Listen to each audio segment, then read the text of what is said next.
ಮಂಡ್ಯದಲ್ಲಿ ಟ್ರೈನಿ ವೈದ್ಯ ಮೇಲೆ ಅತ್ಯಾಚಾರ ಮತ್ತು ವಿದ್ಯಾರ್ಥಿ ಸಂಘಟನೆಗಳಿಂದ ಪ್ರತಿಭಟನೆ, ಆಕ್ರೋಶ. ಮಾನನಷ್ಟ ಮೊಕದ್ದಮೆ ಹಾಕ್ತೀವಿ ಅಂತ ಪ್ರಹ್ಲಾದ್ ಜೋಶಿಗೆ ರವಿ ಗಣಿಗ ಅವರು ಟಕ್ಕರ್. ಮಲಯಾಳಂನ ಚಿತ್ರರಂಗದಲ್ಲಿ ಭುಗಿಲೆದ್ದ ಕಾಸ್ಟಿಂಗ್ ಕೌಚ್ ವಿವಾದ, ಸಾಮೂಹಿಕ ರಾಜೀನಾಮೆ ಕೊಟ್ಟ ಕಲಾವಿದರ ಸಂಘ. ಡಿವೈಎಸ್ಪಿ ಗಣಪತಿ ಕೇಸ್ನಲ್ಲಿ ಕೆಜೆ ಜಾರ್ಜ್ಗೆ ಕ್ಲೀನ್ ಚಿಟ್. ಎಲ್ಲವನ್ನು ನೋಡೋಣ ಕರ್ನಾಟಕ ಟಾಪ್ 20ಯಲ್ಲಿ.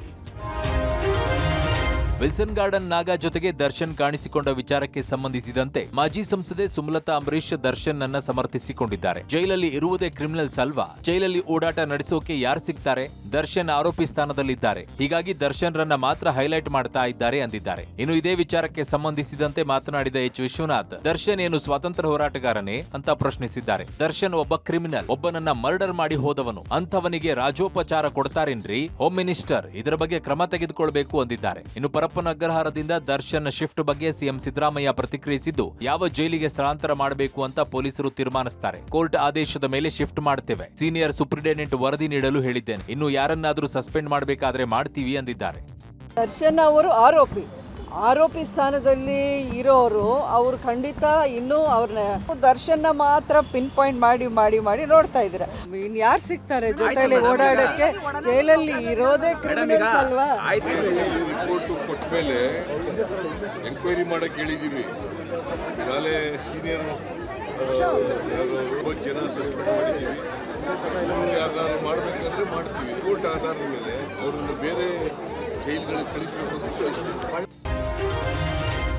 ಅತ್ತ ರೇಣುಕಾಸ್ವಾಮಿ ಕೊಲೆ ಆರೋಪಿ ದರ್ಶನ್ಗೆ ಪರಪ್ಪನಗ್ರಹಾರ ಜೈಲಲ್ಲಿ ರಾಜಾತಿಥ್ಯ ಕೊಡ್ತಾ ಇದ್ರೆ, ಇತ್ತ ಎ5 ಆರೋಪಿ ನಂದೀಶ್ ಕುಟುಂಬ ಜೀವನ ಸಾಗಿಸೋಕೆ ಪರದಾಡ್ತಾ ಇದೆ.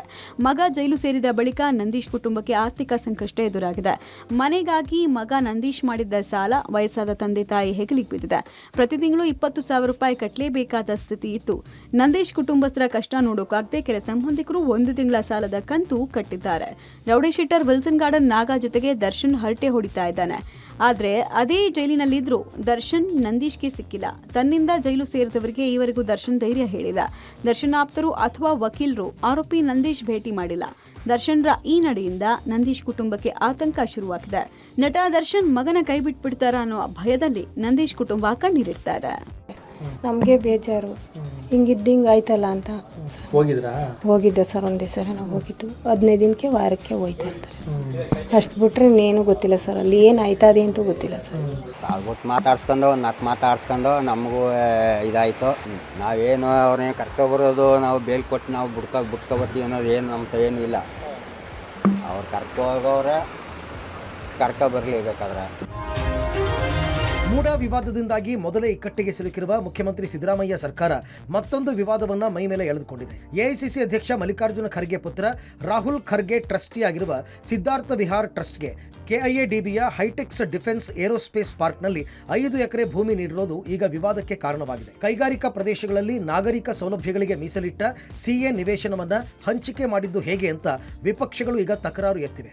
ಮಲ್ಲಿಕಾರ್ಜುನ ಖರ್ಗೆ ಪ್ರಭಾವಕ್ಕೆ ಒಳಗಾಗಿ ಸರ್ಕಾರ ಭೂಮಿಯನ್ನ ಮಂಜೂರು ಮಾಡ್ತಾ ಅಂತ ಬಿಜೆಪಿ ಪ್ರಶ್ನೆ ಮಾಡಿದೆ. ಇನ್ನೊಂದೆಡೆ ಸಿದ್ದರಾಮಯ್ಯ ಸಂಪುಟದಲ್ಲಿ ಸಚಿವರೂ ಆಗಿರುವ ಪ್ರಿಯಾಂಕ್ ಖರ್ಗೆ ವಿರುದ್ಧ ಅಧಿಕಾರ ದುರುಪಯೋಗದ ಆರೋಪವನ್ನ ಮೇಲ್ಮನೆ ಸದಸ್ಯ ಛಲವಾದಿ ನಾರಾಯಣಸ್ವಾಮಿ ಹೊರಿಸಿದ್ದಾರೆ. ಇದು ಮತ್ತೊಂದು ಮೂಢ ಹಗರಣವಾಗಿದೆ ಅಂತ ರಾಜ್ಯಪಾಲರಿಗೆ ದೂರು ಸಲ್ಲಿಸಿದ್ದಾರೆ. ಮಲ್ಲಿಕಾರ್ಜುನ ಖರ್ಗೆ ಕುಟುಂಬದ ಒಡೆತನದ ಟ್ರಸ್ಟ್ಗೆ 5 ಎಕರೆ ಅಲಾಟ್ ಆಗಿದೆ. ಆ ಕೆಡಿಬಿ ಲ್ಯಾಂಡ್ 5 ಎಕರೆ ಲ್ಯಾಂಡ್ ಅನ್ನು ಅವ್ರಿಗೆ ಅಲಾಟ್ ಮಾಡೋಕ್ಕೂ ಮುಂಚೆ ಎಷ್ಟು ಅರ್ಜಿಗಳನ್ನ ಕರೆದಿದ್ರು. 5 ಎಕರೆ ಸಿಎ ಜಮೀನು ಏನು ಖರ್ಗೆ ಕುಟುಂಬಕ್ಕೆ ಅಲಾಟ್ ಆಗಿದೆ, ಯಾರ್ಯಾರು ಅರ್ಜಿದಾರರು ಇದ್ರು ಇವೆಲ್ಲವೂ ಕೂಡ ಮಾಹಿತಿ ಪಡೆದುಕೊಳ್ಬೇಕಾಗ್ತದೆ. ಅದಕ್ಕೂ ಇವರು ಕೂಡ ಉತ್ತರ ಕೊಡಬೇಕಾಗ್ತದೆ. ನೀವು ಕಾನೂನುಬದ್ಧವಾಗಿ ಕೊಟ್ಟಿರೋದು ಒಪ್ತೀನಿ ನಾನು. ದಾರಿ ತಪ್ಪಿರೋದಿಲ್ಲಿ ಅಂದ್ರೆ 5 ಅಪ್ಲಿಕೇಶನ್ ಬಂದಾಗ ನೀವೇನ್ ಮಾಡಿದ್ದೀರಿ? ಯಾರು ಪ್ರಬಲರಿದ್ದಾರೋ ಅವ್ರಿಗೆ ನೀವು ಕೊಟ್ಟಿದ್ದೀರಿ. ಅನುಮಾನ ಬರೋದಲ್ಲೇ. ಅದರಲ್ಲಿ ಯಾರ್ಯಾರಿದ್ದಾರೆ? Priyanka Kharge is a minister, influence ಇಲ್ಲದೆ ಆಗಲ್ಲ ಅಂತ ಎಲ್ರಿಗೂ ಅನ್ಸುತ್ತೆ.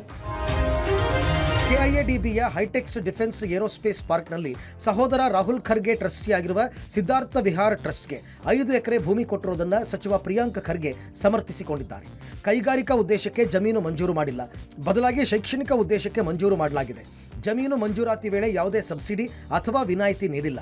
ಗುಣಮಟ್ಟದ ಆಹಾರ ಸಂಸ್ಕರಣೆ ಹಾಗೂ ಎಲ್ಲರಿಗೂ ಕೈಗೆಟುಕುವ ಶೈಕ್ಷಣಿಕ ಸಂಸ್ಥೆಗಳನ್ನು ಟ್ರಸ್ಟಿಗಳು ಹೊಂದಿರೋದಾಗಿ ಸಮರ್ಥಿಸಿಕೊಂಡಿದ್ದಾರೆ. ಬಿಜೆಪಿ ಅವಧಿಯಲ್ಲಿ ನಿಮ್ಮ ಸರ್ಕಾರ ಆರ್ಎಸ್ಎಸ್ ಮತ್ತು ಅಂಗಸಂಸ್ಥೆಗಳಿಗೆ ಹಾಗೂ ಚಾಣಕ್ಯ ವಿವಿಗೆ ಎಷ್ಟು ಜಮೀನು ಕೊಟ್ಟಿಲ್ಲ ಹೇಳಿ? ಇದರ ಬಗ್ಗೆ ಯಾಕೆ ನಿಮ್ಮ ಬಾಯಿ ಬಂದಾಗಿದೆ ಅಂತ ಸಚಿವ ಪ್ರಿಯಾಂಕ್ ಖರ್ಗೆ ಪ್ರಶ್ನಿಸಿದ್ದಾರೆ. ಬಿಜೆಪಿಯವರು ಬರೀ ಆರೋಪದಲ್ಲೇ ತೊಡಗಿದ್ದಾರೆ ಅಂತ ಪ್ರಿಯಾಂಕ್ ಖರ್ಗೆ ದೂರಿದ್ದಾರೆ. ಚಾಣಕ್ಯ, ರಾಷ್ಟ್ರೋತ್ಥಾನ ಎಲ್ಲ ಹಿಂದಿನ ಸರ್ಕಾರದಲ್ಲಿ ಕ್ಯಾಬಿನೆಟ್ನಲ್ಲಿ ಏನೇನು ಮಾಡಿದಾರೆ ಇದು ಮಾಡಿಲ್ವೇನ್ರಿ. ನಾವು ಕೂಡ ಕ್ಯಾಬಿನೆಟಿಗೆ ಬಂದಾಗ ಚಾಣಕ್ಯ ಯೂನಿವರ್ಸಿಟಿಗೆ ಅಷ್ಟೇ ಆಗಬೇಕು ಅಂತ ವಾಪಸ್ ಎಷ್ಟು ಬೇಕೋ ಅಷ್ಟೇ ಅವ್ರಿಗೆ ಕೊಟ್ಟು ಮಿಕ್ಕಿದ್ದೆಲ್ಲ ತೊಗೋಬೇಕು ಅಂತ ತೀರ್ಮಾನ ಆಗಿತ್ತು. ಎಲ್ಲ ಕಡೆ ಈಗ ರಾಷ್ಟ್ರೋತ್ಥಾನ ಎಲ್ಲೆಲ್ಲಿ ಬಂದಿದೆ ನಿಮಗೂ ಗೊತ್ತಿದೆ. ಇಡೀ ಜಿಲ್ಲೆ ಎಲ್ಲ ಜಿಲ್ಲೆನಲ್ಲೇ ಹೆಂಗೆ ಕೊಟ್ಟರು ಇವರು. ಗೋಮಾಳದಲ್ಲೂ ಕೊಟ್ಟಿದ್ದಾರೆ. ಅದೆಲ್ಲ ಇವ್ರಿಗೆ ನೆನ್ಪು ಬರೋದಿಲ್ಲ. RSSಗೆ ಕೊಟ್ಟರೆ ಏನಿಲ್ಲ, ನಮಗೆ ಲೀಗಲ್ಲಾಗಿ ಕೊಟ್ಟರು ತೊಂದರೆ ಇದೆ. ಮೂಡ ಪ್ರಕರಣದಲ್ಲಿ ಸಿಎಂ ಸಿದ್ದರಾಮಯ್ಯ ವಿರುದ್ಧ ರಾಜ್ಯಪಾಲರು ಪ್ರಾಸಿಕ್ಯೂಷನ್ಗೆ ಅನುಮತಿ ನೀಡಿರುವುದನ್ನು ವಿರೋಧಿಸಿ ಬೆಂಗಳೂರಿನಲ್ಲಿ ಶೋಷಿತ ವರ್ಗ ಪ್ರತಿಭಟನೆ ನಡೆಸಿತು. ರಾಜ್ಯದ ವಿವಿಧ ಭಾಗಗಳಿಂದ ಬಂದಿದ್ದ ಶೋಷಿತ ವರ್ಗದ ಕಾರ್ಯಕರ್ತರು ಫ್ರೀಡಂ ಪಾರ್ಕ್ ಬಳಿ ಜಮಾಯಿಸಿದರು. ರಾಜ್ಯಪಾಲರ ವಿರುದ್ಧ ಗೋ ಬ್ಯಾಕ್ ಘೋಷಣೆಗಳನ್ನು ಕೂಗಿದರು. ದುರುದ್ದೇಶದಿಂದ ಸಿಎಂ ವಿರುದ್ಧ ಪ್ರಾಸಿಕ್ಯೂಷನ್ಗೆ ಅನುಮತಿ ಕೊಡಲಾಗಿದೆ ಅಂತ ಆರೋಪ ಮಾಡಿದರು. ಇನ್ನು ಫ್ರೀಡಂ ಪಾರ್ಕ್ನಿಂದ ರಾಜಭವನದ ಕಡೆಗೆ ಪಾದಯಾತ್ರೆ ತೆರಳಲು ಸಿದ್ಧವಾಗ್ತಾ ಇದ್ದಂತೆ ಪ್ರತಿಭಟನಾಕಾರರನ್ನ ಪೊಲೀಸರು ಬಂಧಿಸಿದರು. ಇದೇ ವೇಳೆ ಸಿದ್ದರಾಮಯ್ಯ ಅಧಿಕಾರಕ್ಕೆ ಬಂದ ಮೇಲೆ 5,000 ಕೋಟಿ ಹಗರಣವಾಗಿದೆ ಅಂತ ಬಿಜೆಪಿ ರಾಜ್ಯಾಧ್ಯಕ್ಷ ವಿಜಯೇಂದ್ರ ದೂರಿದರು. ಇನ್ನೊಂದೆಡೆ ವೈಟ್ನರ್ ಬಗ್ಗೆ ಪ್ರಸ್ತಾಪಿಸಿದ ಬಿಜೆಪಿ ಶಾಸಕ ಶ್ರೀವತ್ಸ ಮೂಡಾದಲ್ಲಿ ಇರಬೇಕಾದ ಕಡತ ಸಿಎಂ ಕೈಗೆ ಸಿಕ್ಕಿದ್ದು ಹೇಗೆ ಅಂತ ಪ್ರಶ್ನೆ ಮಾಡಿದರು. ಮೂಡಾದಲ್ಲಿ ಮುಖ್ಯಮಂತ್ರಿಗಳು ಅವರ ಧರ್ಮಪತ್ನಿಗೆ ಬಂದಿರತಕ್ಕಂಥ 14 ನಿವೇಶನಗಳು, ಅಕ್ರಮವಾಗಿ ಬಂದಿರತಕ್ಕಂಥ 14 ನಿವೇಶನಗಳು, ಮತ್ತೊಂದು ಕಡೆ ಸಿದ್ದರಾಮಯ್ಯನವರು ಮುಖ್ಯಮಂತ್ರಿ ಆದ ನಂತರದಲ್ಲಿ ಮೂಡಾದಲ್ಲಿ ಆಗಿರ್ತಕ್ಕಂಥ 5,000 ಕೋಟಿಗೂ ಹೆಚ್ಚು ಒಂದು ಹಗರಣ ಏನಾಗಿದೆ, ಇವೆಲ್ಲ ವಿಚಾರಗಳನ್ನು ಇಟ್ಕೊಂಡು ನಾವು ಬೆಂಗಳೂರಿಂದ ಮೈಸೂರಿಗೆ ಪಾದಯಾತ್ರೆ ಕೂಡ ಮಾಡಿದ್ವಿ. ಒರಿಜಿನಲ್ ಡಾಕ್ಯುಮೆಂಟ್ ಮುಖ್ಯಮಂತ್ರಿಗಳ ಕಚೇರಿಯಲ್ಲಿದೆ, ಅವರ ಸಿಬ್ಬಂದಿ ಹತ್ರನೋ ಅವ್ರ ಭೈರತಿ ಸುರೇಶ್ ಅವ್ರ ಹತ್ರನೋ ಇದೆ. ಮೈಸೂರಿನಲ್ಲಿ ಇರಬೇಕಾದಂಥ ದಾಖಲಾತಿಗಳು, ಮೂಡಾದಲ್ಲಿ ಇರಬೇಕಾದಂಥ ದಾಖಲಾತಿಗಳು ಹೇಗೆ ಮುಖ್ಯಮಂತ್ರಿಗಳ ಕಚೇರಿಗೆ ಹೋಯ್ತು, ಇದಕ್ಕೆ ಮುಖ್ಯಮಂತ್ರಿಗಳ ಸ್ಪಷ್ಟೀಕರಣ ಕೊಡಬೇಕು. ಕೋಲ್ಕತಾ ಅರ್ಜಿಕರ್ ವೈದ್ಯಕೀಯ ಕಾಲೇಜಿನಲ್ಲಿ ಟ್ರೇನಿ ವೈದ್ಯೆ ಮೇಲೆ ಅತ್ಯಾಚಾರ ಪ್ರಕರಣಕ್ಕೆ ಸಂಬಂಧಿಸಿದಂತೆ ಇಂದು ವಿದ್ಯಾರ್ಥಿ ಸಂಘಟನೆಗಳು ಪ್ರತಿಭಟನೆ ನಡೆಸಿದ್ವು. ಸಂತ್ರಸ್ತ ಯುವತಿಯ ಕುಟುಂಬಕ್ಕೆ ನ್ಯಾಯ ಸಿಗಬೇಕು, ಆರೋಪಿಗೆ ಮರಣದಂಡನೆ ನೀಡಬೇಕು, ಪ್ರಕರಣವನ್ನ ಸೂಕ್ತವಾಗಿ ನಿಭಾಯಿಸದ ಸಿಎಂ ಮಮತಾ ಬ್ಯಾನರ್ಜಿ ರಾಜೀನಾಮೆ ನೀಡಬೇಕು ಅಂತ ಒತ್ತಾಯಿಸಿ ವಿದ್ಯಾರ್ಥಿಗಳು ನಡೆಸಿದ ಪ್ರತಿಭಟನೆ ಉಗ್ರ ರೂಪ ಪಡೆದಿದೆ. ರಾಜ್ಯ ಸಚಿವಾಲಯವನ್ನ ತಲುಪಲು ನಬಣ್ಣ ಅಭಿಯಾನ್ ಎನ್ನುವ ಹೋರಾಟವನ್ನ ರೂಪಿಸಲಾಗಿತ್ತು. ಆದರೆ ಹೋರಾಟವನ್ನ ಹತ್ತಿಕ್ಕಲು ಸಾಕಷ್ಟು ತಯಾರಿ ಮಾಡಿಕೊಳ್ಳಲಾಗಿತ್ತು. 6,000ಕ್ಕೂ ಅಧಿಕ ಪೊಲೀಸರು ಸೇರಿದಂತೆ ರ್ಯಾಪಿಡ್ ಆಕ್ಷನ್ ಫೋರ್ಸ್ ಮತ್ತು ವಿವಿಧ ಭದ್ರತಾ ಪಡೆಗಳನ್ನ ನಿಯೋಜನೆ ಮಾಡಿತ್ತು. ಪ್ರತಿಭಟನಾ ಮೆರವಣಿಗೆ ಹಾದು ಹೋಗುವ ರಸ್ತೆಯ 19 ಕಡೆಗೆ ಬ್ಯಾರಿಕೇಡ್ ಅನ್ನು ಹಾಕಿ ತಡೆಯುವ ಪ್ರಯತ್ನ ನಡೆಯಿತು. ಹೋರಾಟವನ್ನ ಹತ್ತಿಕ್ಕಲು ಪ್ರಯತ್ನಿಸ್ತಾ ಇದ್ದಂತೆ ವಿದ್ಯಾರ್ಥಿಗಳು ಪೊಲೀಸರ ಮೇಲೆ ಕಲ್ಲು ತೂರಿದ್ರು. ಇದಕ್ಕೆ ಪ್ರತಿಯಾಗಿ ಜಲಫಿರಂಗಿ ಬಳಸುವ ಮೂಲಕ ವಿದ್ಯಾರ್ಥಿಯ ಹೋರಾಟಗಾರರನ್ನ ಚದುರಿಸುವ ಪ್ರಯತ್ನ ಮಾಡಲಾಯಿತು. ಈ ವೇಳೆ ಪೊಲೀಸರೊಂದಿಗೆ ನೂಕುನುಗ್ಗಲು ಉಂಟಾಯಿತು. ಬಿಜೆಪಿ ಹಾಗೂ ಕಾಂಗ್ರೆಸ್ ನಡುವೆ ಆಪರೇಷನ್ ಕಮಲ ಜಟಾಪಟಿ ಜೋರಾಗಿದೆ. ಬಿಜೆಪಿಯವರು ಮಾನನಷ್ಟ ಮೊಕದ್ದಮೆ ಹಾಕಲು ನಾವು ಕಾನೂನು ಹೋರಾಟ ಮಾಡಲು ಸಿದ್ಧ ಅಂತ ಕಾಂಗ್ರೆಸ್ ಶಾಸಕ ರವಿ ಗಣಿಗ ಸವಾಲ್ ಹಾಕಿದ್ದಾರೆ. ಆಪರೇಷನ್ ಕಮಲ ಹೇಳಿಕೆ ಹಿನ್ನೆಲೆಯಲ್ಲಿ ಶಾಸಕ ರವಿ ಗಣಿಗ ವಿರುದ್ಧ 100 ಕೋಟಿ ಮಾನನಷ್ಟ ಮೊಕದ್ದಮೆ ಹಾಕುತ್ತೇವೆ ಎಂಬ ಸಚಿವ ಪ್ರಹ್ಲಾದ್ ಜೋಶಿ ಹೇಳಿಕೆಗೆ ವಿಧಾನಸೌಧದಲ್ಲಿ ಪ್ರತಿಕ್ರಿಯೆ ನೀಡಿದ ಅವರು, ನಾವು ಕಾನೂನು ಹೋರಾಟ ಮಾಡಲು ಸಿದ್ಧ ಇದ್ದೇವೆ. ಬಿಜೆಪಿಯವರು ಕೇಸ್ ಹಾಕೋದಕ್ಕೆ ನಮ್ಮ ಬಳಿಯೂ ದಾಖಲಾತಿ ಇವೆ. ಸಮಯ ಕಾಲ ಬಂದಾಗ ನಾವು ದಾಖಲಾತಿಯನ್ನು ಬಿಡುಗಡೆ ಮಾಡುತ್ತೇವೆ ಅಂತ ಹೇಳಿದರು. 100 ಕೋಟಿ ವಿಷಯ ಬಿಜೆಪಿಯವರಿಗೆ ಗೊತ್ತಿಲ್ವಾ? 17 ಜನ ಶಾಸಕರನ್ನ ಇವರು ಕರೆದುಕೊಂಡು ಹೋಗಿರಲಿಲ್ವಾ? ಆಪರೇಷನ್ ಕಮಲ ಆದಾಗ ಅವರೇ 60 ಕೋಟಿ ಖರ್ಚು ಮಾಡಿದ್ರು. ಬಹಳ ಸತ್ಯವಂತರ ತರಹ ಮಾತನಾಡ್ತಾರೆ ಅಂತ ದೂರಿದ್ದಾರೆ. ಬಿಜೆಪಿ ಬ್ರೋಕರ್ಗಳು ದಿನವೂ ಬಿಡ್ತಾ ಇಲ್ಲ, ಬನ್ನಿ ಅಂತ ಬೆನ್ನು ಬಿದ್ದಿದ್ದಾರೆ. ಇದರ ಬಗ್ಗೆ ಸಿಎಂ ಡಿಸಿಎಂಗೆ ಸೂಕ್ತ ದಾಖಲಾತಿಯೊಂದಿಗೆ ಸಮಯ ಬಂದಾಗ ಮಾಹಿತಿಯನ್ನು ನೀಡುತ್ತೇವೆ. ಬಿಜೆಪಿಯವರು ತೆಪ್ಪಗಿರಬೇಕು, ನಮ್ಮ ಹತ್ರ ಸಾಕ್ಷಿ ಇದೆ ಅಂತ ಗಣಿಗ ರವಿ ಎಚ್ಚರಿಕೆ ಕೊಟ್ಟರು. 17 ಜನ ಶಾಸಕರನ್ನ ಆಪರೇಷನ್ ಮಾಡಿದ್ರಲ್ಲ, ಮೊನ್ನೆ ನಾನು ವಿಧಾನಸಭೆ ಮಗಾಸಾಲೆಯಲ್ಲಿ ಕೂತಿದ್ದೆ, ನನಗೆ ಗೊತ್ತಿಲ್ಲ. ಬಿಜೆಪಿಯವ್ರು ಹೇಳ್ತಾ ಇದ್ರು ಭಾಳ ಕಾಸ್ಟ್ಲಿ ಆಗೋಯ್ತು ಅಂತ.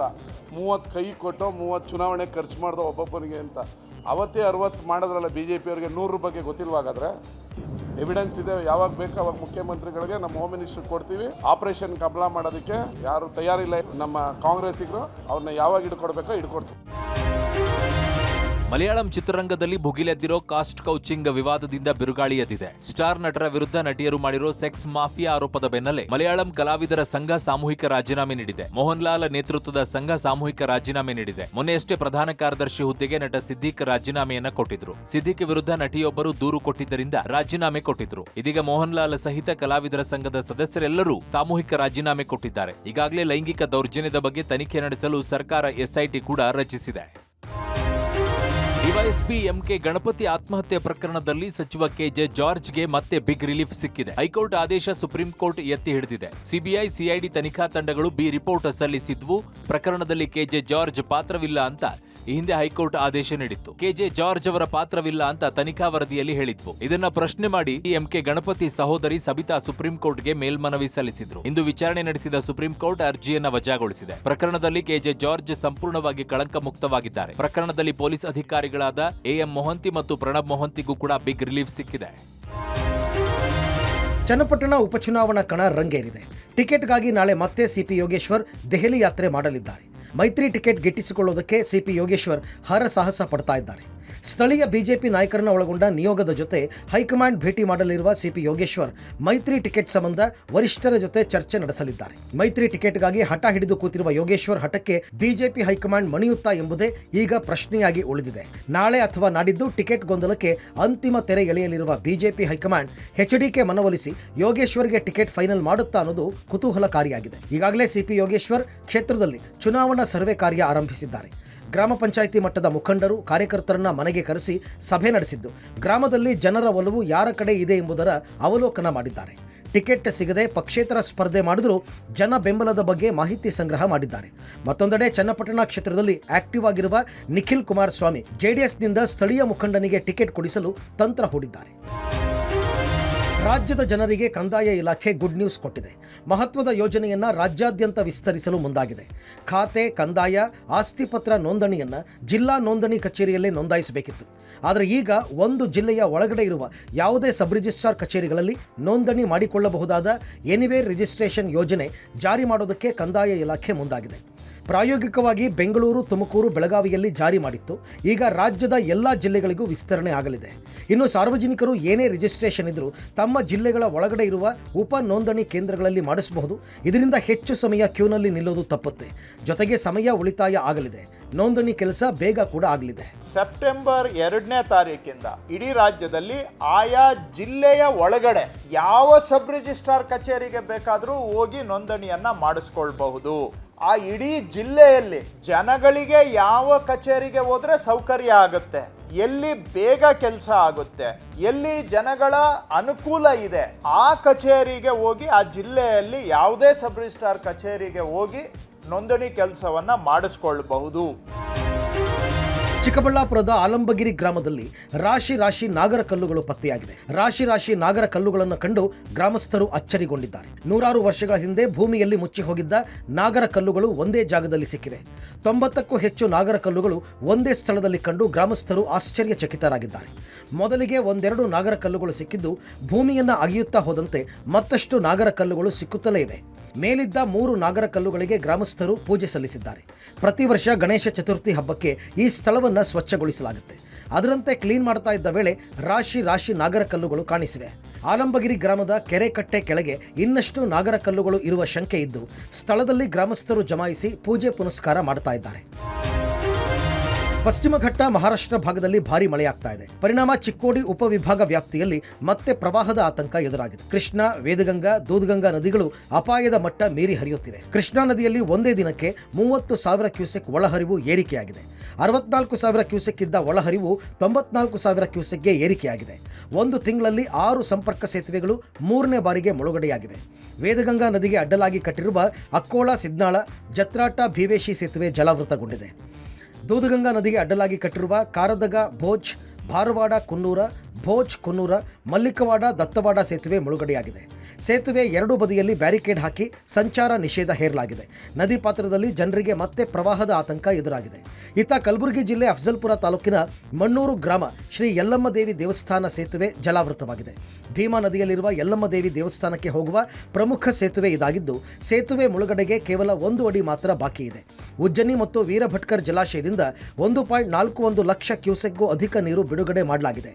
ಮಹಾರಾಷ್ಟ್ರದ ಜಲಾಶಯಗಳಿಂದ ಭೀಮಾ ನದಿಗೆ ನೀರು ಬಿಡುಗಡೆ ಮಾಡಲಾಗಿದ್ದು ಭೀಮಾ ನದಿ ತೀರದಲ್ಲಿ ಪ್ರವಾಹದ ಪರಿಸ್ಥಿತಿ ಉಂಟಾಗಿದೆ. ಮುನ್ನೆಚ್ಚರಿಕೆ ವಹಿಸೋದಕ್ಕೆ ಜಿಲ್ಲಾಡಳಿತ ಸೂಚನೆ ನೀಡಿದೆ.